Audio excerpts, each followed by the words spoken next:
This is the QTV Net News, which is also on Q Radio 103.3 FM, and I am Jacqueline Collie. Thank you for joining us. Here are the headlines.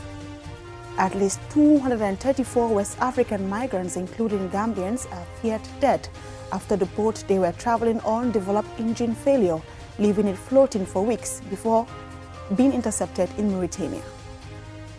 President Barrow arrived in the Gambia after attending the ECOWAS statutory meetings held in Freetown, Sierra Leone on 19 July 2026. After nearly 5 decades of distinguished service in the legal profession, including almost 10 years as Chief Justice, Hassan B. Jallow has retired from the judiciary of the Gambia. The Sarah Bond Foundation has donated medical and sanitary supplies to the pediatric surgery unit of the Edward Francis Small Teaching Hospital to support the treatment and recovery of Bond patients. In international news, the Economic Community of West African States, ECOWAS, has concluded its mid-year statutory meetings in Freetown, Sierra Leone, where regional leaders deliberated on pressing challenges affecting the West African sub-region. Those were the headlines, now the news in detail.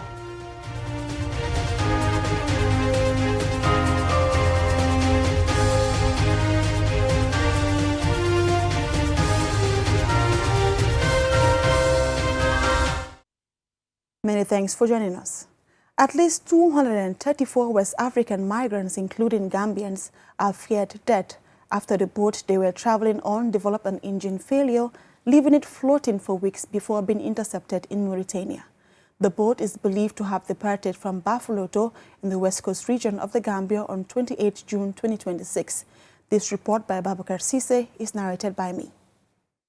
According to Gambian migrant advocate Ibrahim Drame, a migrant boat reportedly carrying more than 250 people ended in tragedy off the coast of Mauritania, with hundreds feared dead and only a small number of survivors rescued. According to reports, the wooden boat, drifting for days at sea, reportedly suffered mechanical problems and lacking essential supplies. The vessel was eventually found in distress off Mauritania's coast. Only a fraction of those who started the journey are believed to have survived. The incident has once again highlighted the growing dangers faced by thousands of young Africans who continue to risk their lives on the perilous Atlantic migration route, commonly known as the Backway. The tragedy is another painful reminder of the human cost of irregular migration along the Atlantic route towards the Canary Islands. Every year, thousands of young people from West Africa board overcrowded and unsafe boats, often operated by smugglers, hoping to reach Europe in search of jobs, security, and opportunities they feel are unavailable at home. For many young Gambians and other Africans, the decision to take the back way is driven by frustration, unemployment, poverty, and the desire to support their families. However, the journey across one of the world's most dangerous migration routes comes with enormous risks, including drowning, starvation, dehydration, exploitation, and disappearance at sea. The Atlantic crossing is unpredictable and unforgiving. Boats are often poorly equipped, overloaded with passengers, and vulnerable to harsh weather conditions and engine failures. Many migrants spend days or even weeks stranded without water or food, while others never reach their destination and are lost without families ever knowing what happened to them. The last disaster has renewed calls for greater awareness about the dangers of the journey and for more efforts to create safe opportunities for young people in their home countries. Communities across West Africa continue to mourn loved ones at sea, while families are left waiting for news about relatives who set out with hopes for a better life. As the number of young Africans attempting the back way continues, the repeated tragedies serve as a warning that the search for a better future should not have to come at the cost of so many lives. Reporting for QTV News, I am Jacqueline Collie. President Barrow has arrived in the Gambia after attending the ECOWAS statutory meetings held in Freetown, Sierra Leone on 19 June 2026. The gathering brought together heads of state and government from member countries to deliberate on key regional issues. Here are his remarks upon his arrival. It was a very important meeting. Well, it was the end of the term of our chairman, who is President of Sierra Leone, President Julius Maada Bio. So we needed to appoint a new chairman. It's a big decision. We appointed a new chairman, the President of Senegal, President Bassirou Diomaye Faye. I will seize the opportunity to congratulate him. Assure him of Gambia's support. We will give him all our support. The issue of the currency, single currency for ECOWAS was discussed. Our target is 2027, so that we can take off and have the single currency. We seek the support of all ECOWAS member states and our partners, so that finally the long wait that we have been waiting will come to fruition. Something else very interesting, they needed the support of ECOWAS member states for the gas pipeline that they are laying from Nigeria to Morocco. It will pass through many ECOWAS countries, including Gambia. So they needed endorsement from ECOWAS head of states. That is a very good development. It's a welcome development for all of us, because the way forward is industrialization. With the pipeline, it will make it very easy for African countries, especially ECOWAS, to industrialize. And we had a very important guest, the richest man in Africa, Aliko Dangote. He was there with us. He gave a very inspiring statement, encouraging Africans to industrialize, to move to the next level. And he pledged that the 46 billion that he's going to invest, he'll invest the biggest chunk of it in West Africa. And he promised, if he has the collaboration of ECOWAS member countries, he will build an energy project that will be up to 10,000 megawatts. It was welcome. We are all happy with that news. And Dangote, when he speaks with authority. So we are very much excited that we received Dangote, and he promised. And we trust him and believe him. We will give him all the support. The statutory meeting attended by the President was held on the 19th of July 2026 and not the 19th of June 2026. Now, after nearly 5 decades of distinguished service in the legal profession, including almost 10 years as Chief Justice, Hassan B. Jallow has officially retired from the judiciary of the Gambia. A gathering in Banjul brought together judges, lawyers, government officials, diplomats, and members of the public to honor his legacy and recognize his contributions to strengthening judicial independence and rebuilding public confidence in the country's justice system. Loliam Kamara reports. A solemn procession marked the beginning of a historic farewell ceremony held in honor of Chief Justice Hassan B. Jallow. The event celebrated the remarkable career of a distinguished jurist whose influence and contributions have extended beyond the Gambia's borders.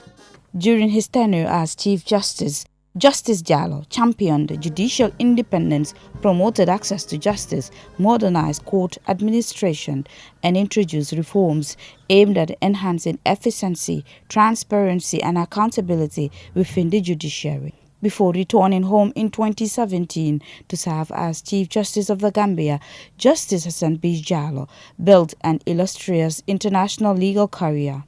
He served as prosecutor of the United Nations International Criminal Tribunal for Rwanda and later as prosecutor of the International Residual Mechanism for Criminal Tribunals, where he led landmark prosecutions linked to the 1994 Rwandan genocide.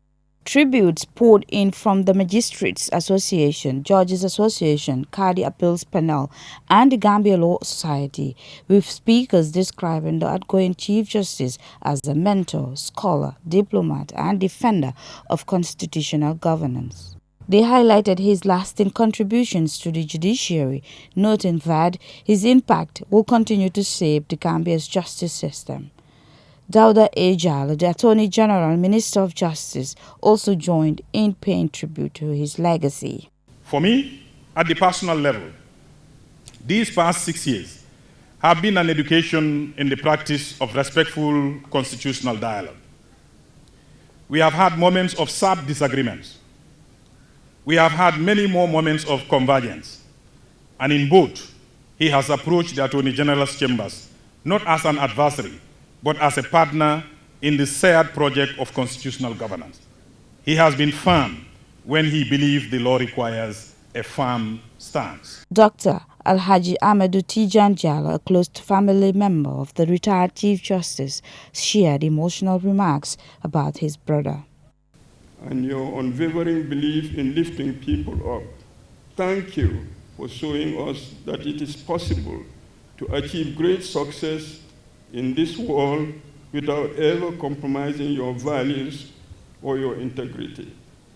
Today, I hope you are reminded not only of everything you have accomplished throughout your extraordinary career, but also of the countless lives you have touched and the legacy you leave behind. In his farewell address, Justice Hassan B. Jallow expressed gratitude to the Gambian people, members of the judiciary, and his family for their unwavering support and encouragement throughout his distinguished legal career. Today, as I bid you, colleagues and friends, indeed the whole nation, farewell, my message is this: let us all renew and strengthen our commitment to the law and to legality, and to be law-abiding citizens and law-abiding members of the society. Let us make equality and equal protection of the law our guide and our compass. That compass will not fail us. We will not lose our way. Let us allow, whatever our status, the law to be above all of us. Let us live under the shade and under the supremacy of the law and supremacy of the Constitution. For in our land, all supremacy rests only with the law and only with the Constitution. As Chief Justice Hassan B. Jallow begins his retirement, he leaves behind more than a remarkable judicial record. He leaves an enduring legacy of integrity, excellence, and public service that has strengthened the Gambia's judiciary and contributed to the broader pursuit of justice. For QTV News, Loliam Kamara. Happy retirement to Justice Hassan B. Jallow. We will now go for a commercial break. When we return, we have more national and international news stories. Do stay tuned.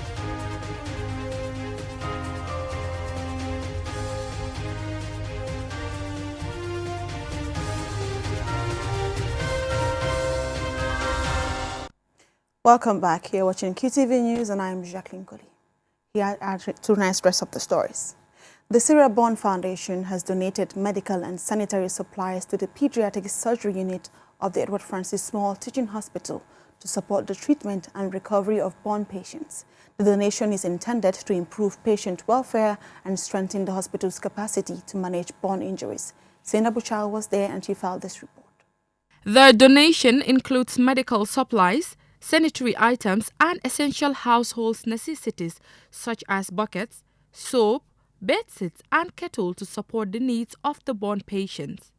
Sira Kaba, Chief Executive Officer and founder of the Sarah Bond Foundation, shared her journey as a burn survivor, recounting how she sustained first-degree burn injuries at the age of 2 and the challenges she has faced throughout her life. She called on parents and caregivers to remain vigilant and take the necessary precautions to protect children from burn-related accidents and to prevent avoidable injuries. When I was 2 years of age, I developed contractures in the hospital bed that led to all my surgeries. I get several surgeries so far, but I still have the defects of burn. The worst thing of plastic surgery is peeling the non-affected part and attach it to the affected part.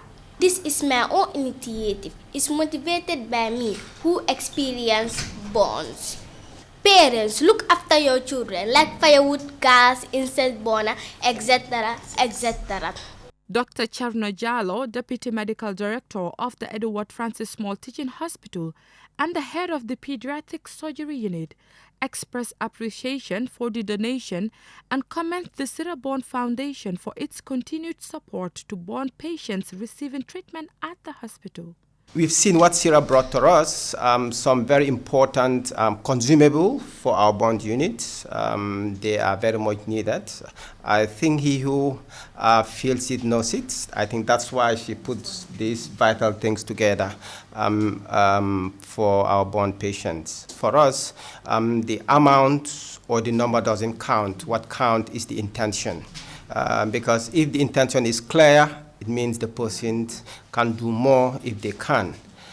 So that's why we don't take some of these things very lightly as a teaching hospital.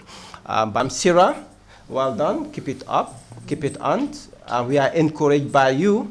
And then I'm sure a lot of people out there are also encouraged by you.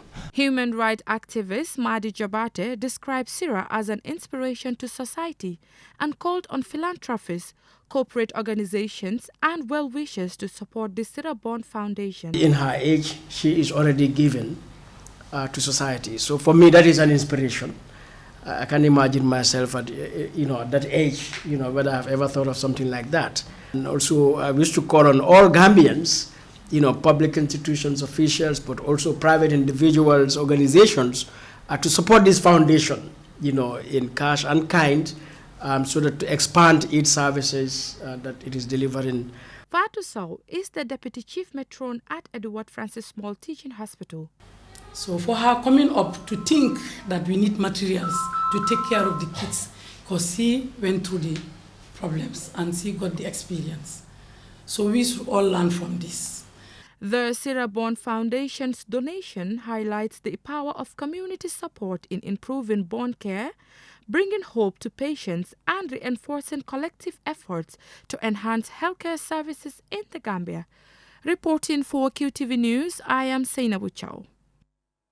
The Digital Transformation for Africa West Africa Regional Digital Integration and Development Program under the Ministry of Communications and Digital Economy on Monday launched a 2-week capacity building training program aimed at improving project implementation and digital governance in the Gambia. Yafa Tugay tells us more. The training brings together participants from key government institutions and project implementation units to strengthen their skills in results-based monitoring and evaluation, ICT sector data analytics, dashboard reporting, implementation diagnostics, adaptive project management, and evidence-based decision-making. The initiative is part of DTFA/WADIP's ongoing efforts to enhance accountability, improve project delivery, and support the country's digital transformation agenda.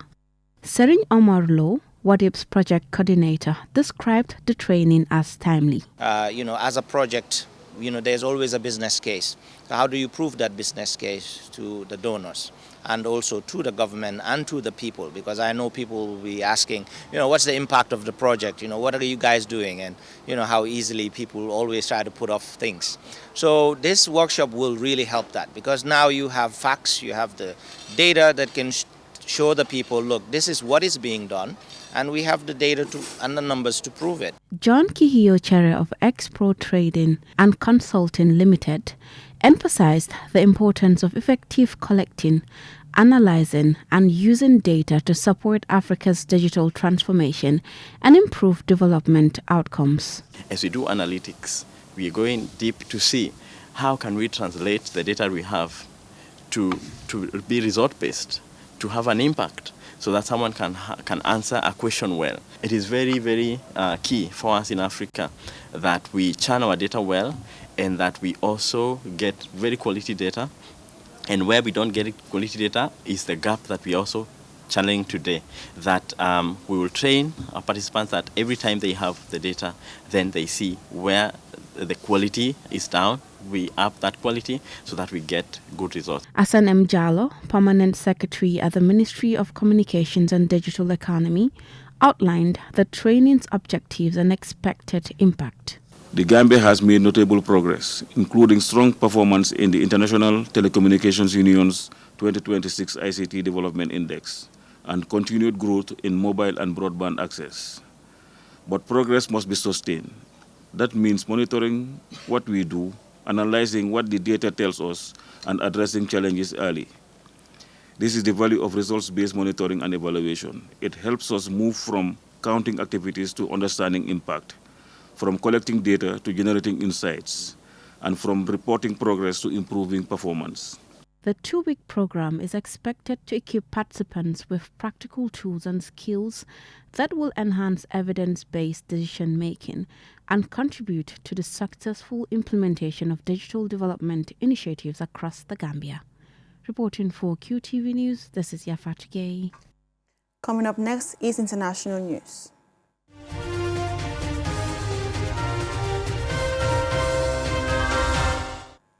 The Economic Community of West African States, ECOWAS, has concluded its mid-year meetings in Freetown, Sierra Leone, where leaders moved to tackle regional security, advance landmark infrastructure agreements, and initiate significant leadership overhauls. Mam Naboka has the rest of that story. The week-long diplomatic summit, which ran from July 12th to July 19th, began in Freetown with low-profile technical committees before shifting across the river to the newly commissioned Lungi International Conference Center for the high-stakes 69th Ordinary Session. Hosted by the outgoing ECOWAS Authority Chairman Sierra Leonean President Julius Maada Bio, the summit arrived at a turning point for regional unity, focusing heavily on institutional reforms, economic integration, and regional stability. Regional leaders in attendance, including Gambian President Adama Barrow, finalized the establishment of a 1,650 counter-terrorism brigade and officially commissioned the ECOWAS Logistic Depot in Lungi to accelerate rapid peacekeeping and reduce logistical bottlenecks across West Africa. Leaders also reaffirmed their unyielding commitment to the ECOWAS Protocol on Democracy and Good Governance, highlighting that sustainable development cannot exist alongside political instability or structural trade barriers.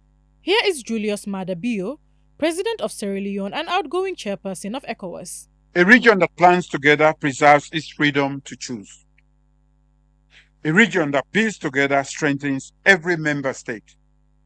A region that acts together secures a more peaceful, prosperous, and resilient future for all its people. That future will be shaped by the decisions we take, the partnerships we forge, and the commitments that we honor. It is a future that we must build together.